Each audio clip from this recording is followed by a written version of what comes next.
Listener-supported St. Gabriel Catholic Radio AM 820 brings you Family Sanctuary, a show that inspires living the gospel message in word and deed within our families. And now, Family Sanctuary with host Peggy Hartshorn. Welcome to the Family Sanctuary, focusing on life-giving relationships and the family. I'm your host, Peggy Hartshorn, chairman of Heartbeat International, that advances life-affirming pregnancy help around the world. And today we have a guest that you may have heard before on St. Gabriel Catholic Radio. We have another program in our archives with Andrea Trudden. And welcome, Andrea. Welcome back to the program. Oh, glad to be back. Let me introduce Andrea and our topic today. We're going to be focusing in on a topic that is near and dear to Andrea's heart and also to her profession as the Vice President of Communications for Heartbeat International. And of course, near and dear to my heart as well, because I was formerly a college English professor. I love studying words, understanding words, helping people realize the impact and the importance of the word that we choose and the words that we choose, and how we can really also words can be used in such a manipulative way, and that's what's happening in the language that we're going to be talking about today, which is the language of abortion. And how is that language being used today, and how is it really manipulative and spreading lies and leading us into so many paths that are so dangerous? So we want to talk about that, as well as how can we actually fight against that. Yes, prayer is absolutely essential, of course, but in our own language, in our families, in our friendships, in our parishes, how can we talk to people using the kind of language that will really bring about the truth and help them understand that manipulation that they're hearing in the press and in the media, and sometimes from our own friends who have been influenced. So let me introduce Andrea more properly. Andrea oversees the public face of Heartbeat International and its network of more than 3,000 pregnancy help organizations as our Vice President of Communications and Marketing. She began her professional career in radio while she was obtaining a degree in journalism and communications from The Ohio State University. And she took those skills that she was developing in speaking and writing and communication into the pro-life movement. And so she's one of the voices that you may hear in the media for Heartbeat International on radio and television interviews. And she also helps our Pregnancy Help Network understand more about communications. She's certified in inbound and email marketing. She works in social media as well. She has opportunities to speak to organizations on messaging clearly and effectively in trying to advance their mission. So she keeps her eyes and ears really attuned to what is being said, promoted, marketed in terms of abortion in our world today. She and her husband, Dan, have 3 children, Juliana, Angela, and Lucas. She says they want to change the world when they grow up. They're working on it. Like their mom and dad. So welcome, Andrea. You and your husband and family are also members of St. Paul the Apostle Church in Westerville. So welcome. And as I mentioned in the introduction, this subject is so near and dear to my heart. You and I have been kind of sharing thoughts and ideas on this as well. And I wanted to start us out just with thinking back to the early days of my involvement in pro-life. And my husband and I got actively involved right at the time of the Supreme Court decision, right after January 22nd, 1973, when Roe v. Wade was handed down. And I was following the issue before that because I was in college in California. At the time, California became one of the first states to legalize abortion. So I was tuned into what was happening. And as a cradle Catholic, I was very pro-life. I was shocked by what was going on. And as a person who loved language, I was an English major, I paid attention to the words. And at that time, I would say that even though, of course, abortion, the pro-abortionists thought that Roe v. Wade was a great victory, they also I think in the culture there was still some reticence even about the word abortion. It had some negative connotations. And so so the terms about abortion in those days, the one that you heard the most was right to choose. Abortion is a choice, and it's my body, my choice. All right. So the idea that was focused on that was trying, and the wording, of course, was carefully chosen to try to influence people in that direction. Right. So who could be against choice? And I can remember so many pro-lifers in those days, we were just, how did they come up with this language that, how do we combat that? Because it was very difficult to break through that. That's what I would call a euphemism. They didn't want to say the word abortion. All right. Now we've gotten to the point, you and I were brainstorming, what's a new slogan they're using today? Shout my abortion. Shout my abortion. Shout my abortion. All right. Over the last 50 years, and particularly since the overturn of Roe v. Wade in the Dobbs decision, the idea that abortion is something to be proud of, we're past the euphemism stage, and we're at the point where we are really using language, or we hear language constantly on the pro-abortion side of this issue that is really trying to break down any instinct that people have that abortion might be something wrong. Right. Yeah. And we were talking about the fact that over the years and the variations as to how they've been softening that language for such a long time to get abortion kind of known as the choice. And so it's as a mainstream choice. And it's empowering women, and it gives them that ability. So it's interesting now to see the both and extremes. Because on the one hand, you have it to where they're completely not using the word abortion. They're changing the language. They're softening how they talk about pregnancy and that it's not a baby. And they're dehumanizing completely, but not saying abortion necessarily. And then the other extreme is that shout my abortion. For those who've had it and experienced abortion, they want them to be affirmed that the choice was an amazing one and they need to be empowered by that choice and how freeing it was, while missing the entire middle of the nation and all those in the middle who really don't want abortion. We've talked about that, where it's like nobody wants to have that abortion. So it's fun to look at the extremes. Fun, I say, kind of ironically. As a person interested in language. Exactly.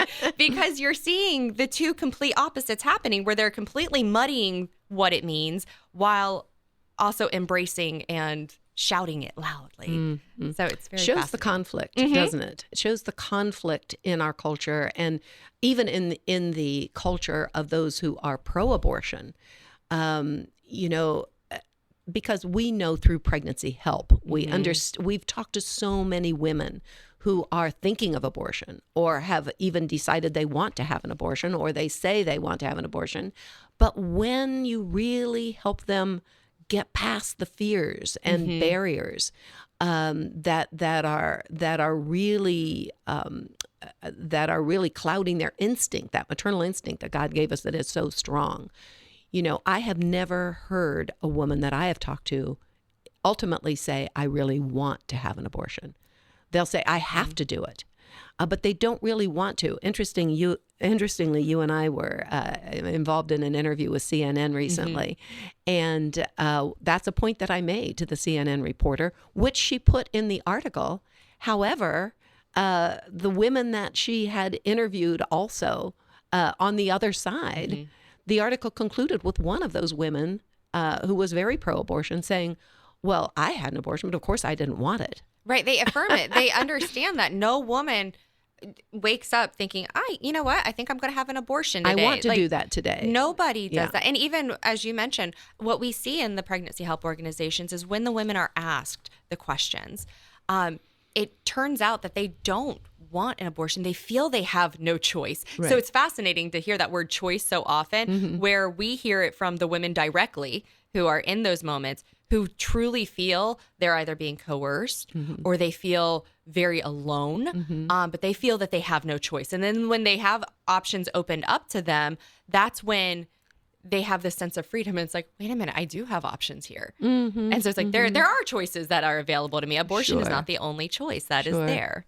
Absolutely. And isn't it odd, even though, of course, you still hear it's my choice, you still hear that term, or my body, my choice, even though it's not quite as common. However, the irony again that pregnancy health centers who provide all those choices are now in the bullseye of attack from the other side. Well, because it's the life-affirming choices. Therefore, in the minds of many, as we kind of dissect the different language that has been out there, when you look at the search engine results that come up when you look for abortion, or you watch a television show and hear the music in pop culture today, it's all about empowering and being in complete control. And then you kind of take any life-affirming word that would even be associated with that, and it's completely nixed. It's thrown out because they certain organizations, certain companies and corporations see to it that anything that is not abortion is not pointed to when you are talking about reproductive health or choices in regard to women's rights. Can you give an example of what you're talking about? Yeah. So when you start to really dissect the mindset of a woman when she feels that when she wakes up and she thinks that she's scared or she thinks that she's pregnant and she doesn't know what to do, where's she going to go? Typically in today's world, honestly, actually now she's going to TikTok or Google and she's looking for help there. Well, certain pro-life organizations are completely banned from those sites. They're not allowed to advertise.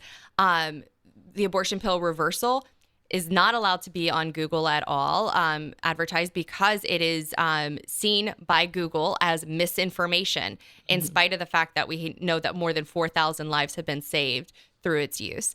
Let's just stop there for a quick minute to say that Abortion Pill Reversal, the Abortion Pill Reversal network of over 1,200 providers who will provide that protocol, which is a very healthy protocol of progesterone, which can be taken by a woman while she's in the process of an abortion pill abortion, after she's taken the first pill, before she's taken the second. And we have the evidence of 4,000 very healthy live babies being born as a result of stopping that abortion.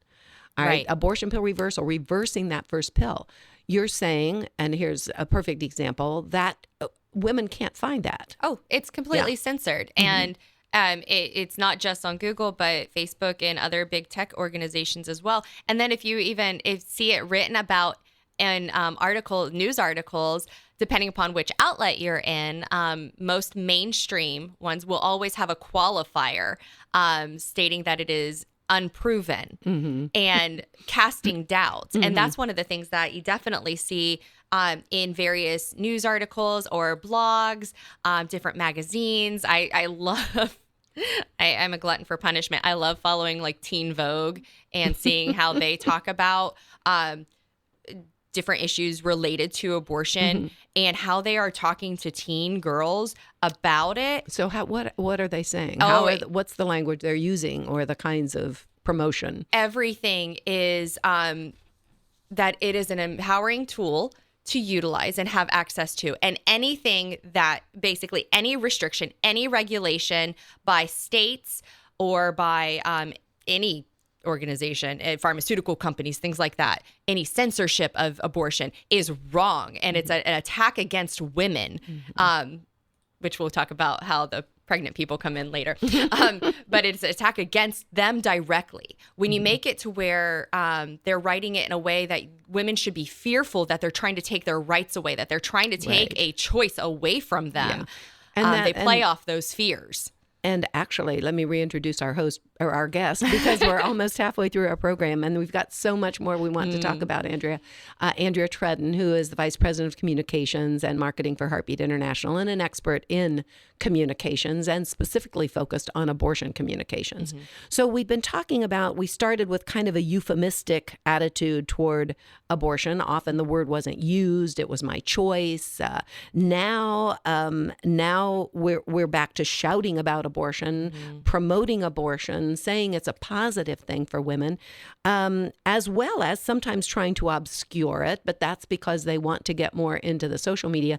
The example that you and I talked about was now the abortion pill, because the abortion pill, Google protocol indicates that unless you're a pharmaceutical company, you can't be advertising a pill, right? Right. So how are they advertising the abortion pill now? So it is interesting to kind of watch how that term in particular has adjusted over the years, because it started out as like RU486 and then mifepristone, misoprostol, so the technical terms, but then it turned to like the abortion pill to be more like mainstream, moving then to medication abortions.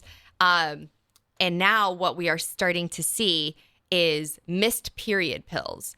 And so what they're advocating for is women to have these in their homes just in case they have a missed period. And so that allows them, because of certain algorithms on social media and in Google, certain word combinations such as abortion and pills, if you're not a pharmaceutical company, you cannot advertise for it. And what we know is abortion pills account for more than half of the abortions in the United States, and many of them come from overseas companies online.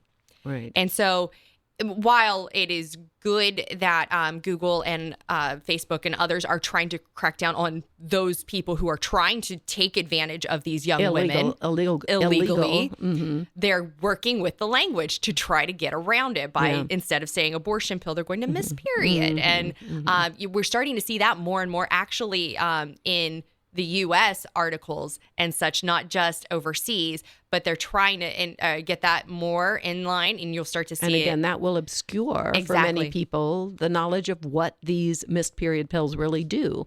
They don't just bring your period on, they actually cause abortions. And it's so it's pumping young girls and young women who do take them, one, because they are not necessarily from here. We don't know what is in them. We cannot advocate we would never advocate for that, but we cannot even affirm what the woman has taken. Right. So if she has issues and needs to go to the hospital, that's a huge issue because don't necessarily know what it is. That's and right. then also the dangers to women, absolutely. Under the guise of women empowerment. Yeah. Quickly, let's just point out too the crazy, confusing language that has been brought into this discussion now because of the whole transgender issue. And the press is now, even AP, the Associated Press guidelines and so forth, they're trying to get away from using the terms men and women. Because, of course, not everybody is a man or a woman, according to them. Right. It's very interesting. And so if you don't say men or women, you have terms like, for instance, pregnant people.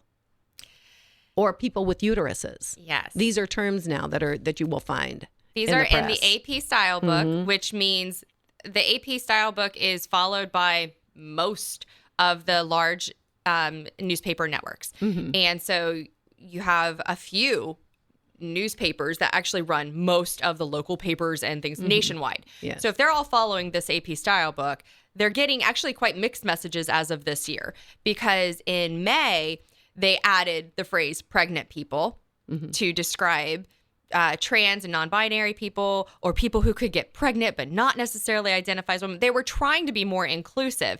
And it ended up actually shooting them in the foot, because in May as well was when the Dobbs leak happened. So people were starting to talk about abortion, and women were, rightly so, getting very offended that all of these newspapers were now excluding them.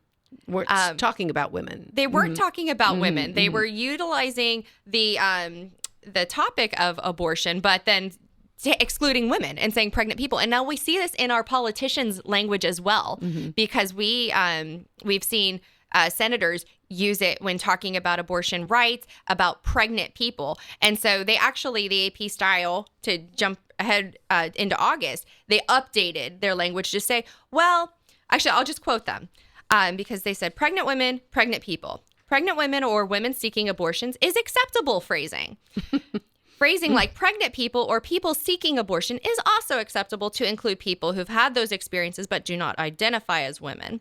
use judgment and decide what is most appropriate. That takes out all accountability while still excluding women in certain cases. But again, abortion, this reminded me of how abortion and contraception have always been treated slightly differently ever since the beginning.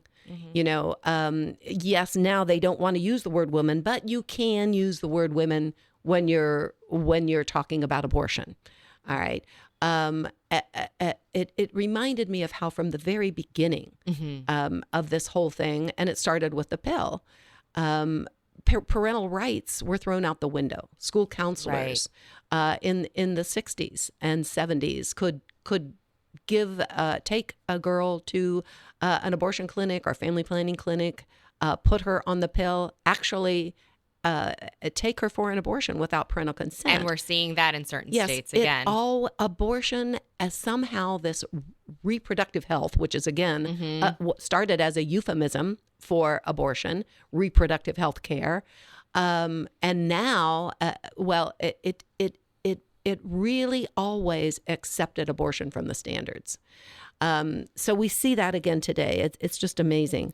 So we've been talking about the language, starting with right to choose. Remember the Clinton years, safe, legal, and rare. That's been thrown out the window. Absolutely. Women's rights. And the use of these terms to manipulate people's thinking and to break down our instincts that are really God-given, for mothers to protect their children, for fathers to protect their children. You hear a lie long enough and you just it begins to break down, you begin to believe it. So what can we do? We've got a few minutes here, Andrea, to talk about. We're not in charge of the AP. We can't change that. No. And it's beyond that because it is in all of our pop culture today. So yes. For our youth. So what do we do as concerned people about this? I think it's important that we can't be afraid of talking about the truth with our children, with our siblings, with our friends. I've heard people say that now abortion is a taboo subject, even to discuss in the church, in their church groups, in their Bible studies, because so many Catholics now have had abortions, and we want to always express our hope that they will find the help and healing that they need, because Jesus is ready to forgive that and to help them become whole again. And we want them to seek that help and find that help, which is readily available. But because of that, and because of the lies that people have been hearing in the media for so long, it's very difficult to even bring up the subject. Or when someone uses language like this that is so misleading and untrue, how do we talk about it? So I'm thinking that how we like to talk about this in Heartbeat is something I'd like to share at this point. And that's what we call the love approach. And it's a way of communicating where your first goal is to really listen to the other person. That is the very loving thing to do. If someone would say, for instance, well, every woman has to have the right to an abortion, they're taking away our rights, and the first thing I think it's important to do is listen to that person and say, well, okay, tell me about that. You sound really upset by that. Tell me about that. Tell me about that feeling. Right. There's something under that anger or that fear or that passion that's being expressed there. Well, tell me about that. Why is that important to you? I want to know. And let's unpack that with the person. And when we do that in a pregnancy center, and with each other, actually, we find that there are so many feelings that need to be expressed there, experiences that need to be explored, help that maybe needs to be provided, and so spending most of that conversation just listening is so important. And what we find is sometimes people sort through things on their own as they start sharing. It's very good to be quiet and just allow them to speak because so much gets released at that time. And it's so difficult now to have a debate on this issue. Oh, you yeah. know, really, it's almost impossible to say, okay, well, let me hear your side and then let me give my side. No, Right. it's not going to work. Let's sort this out logically. No logic. Let's see how many times, you're drawing a conclusion without enough evidence. No, that I don't think is where we need to be today. In our families, with our friends, in our communities, in our parishes, we need to really listen. And then when that person feels respected and cared about because they've been listened to, they're much more likely to listen to you. Because that trust has been there. Because it's not you Absolutely. talking at them. You're listening and receiving the information and then opening some new doors. Yes, you open other options and ways of thinking about it. And then you can also weave in the V step, a new vision. What if the person has had an abortion? Exactly. How about that vision that, that must have been a terrible thing for you to have to go through. And, Jesus loves you, and and help and hope is available. If you really want to unburden yourself and accept the love and forgiveness that's there, sharing that kind of a vision. Or if the woman has been sharing perhaps a pregnancy that she had where she had no help and support, what about the vision that, you can help and support others in a very positive way, so that they would never have to go through what you've gone through. There is help and hope available. So a new vision and perhaps some practical help also. So that's the love approach in the E step, the enabling and helping people to make a positive choice with practical help. So the most important thing, I think, is the avenues of communication. Well, sorry that we're out of time, and there's so much more we can discuss. Maybe we can come back and try it again. Oh, yeah. It's amazing how much there is and how language is all around us in the shows, in the news, in the articles, in the music. It exists everywhere. So understanding. Pay attention. Exactly. Absolutely. Well, thank you all for listening to St. Gabriel Catholic Radio, the Family Sanctuary. And I'm your host, Peggy Hartshorn, with archives at stgabrielradio.com. So please join us again to strengthen our families and make them sanctuaries of life as God intends. Family Sanctuary is a production of listener-supported St. Gabriel Catholic Radio, AM 820. Archives of Family Sanctuary with Peggy Hartshorn are available at stgabrielradio.com.